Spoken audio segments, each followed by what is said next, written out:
Само неколку минути ви се потребни да ја симнете мобилната апликација Е-дневник на вашиот телефон и да имате директен увид во образовниот процес на учениците.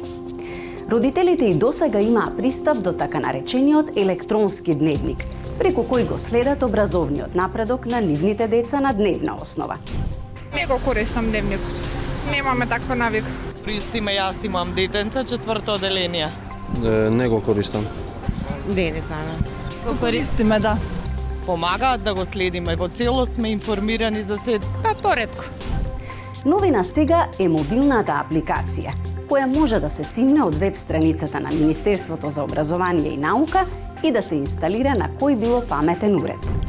Па уште не сум ја отворила, меѓутоа ќе отворам сега кога мора да се отвори, за да се проверат оценките на детето. Да, знаеме. Не сме ја симнав. Да, ја користам и ја симнав, да. Што се овозможува апликацијата Е-дневник?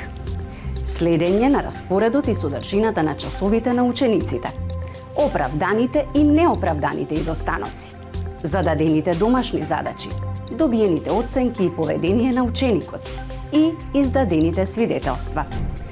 Надлежните ветуваат подобрен пристап до информациите и подобрена комуникација меѓу родителите, учениците, наставниците и училиштето. Пристап до електронскиот дневник засега имаат над 200.000 родители и старатели. Што е всушност електронскиот дневник? Тоа е проект на Министерството за образование и наука кој овозможува сите информации што се внесувале во стандардните печатени дневници да може да се внесуваат во електронска форма. Печатени дневници нема од пред 3 години, а наставниците ја водат педагошката евиденција во Е-дневник. Воведувањето на Е-дневникот имаше за цел да ја намали административната работа на наставниците, да ја подобри комуникацијата меѓу наставниците и родителите и да ја зголеми информираноста на родителите за успехот на учениците.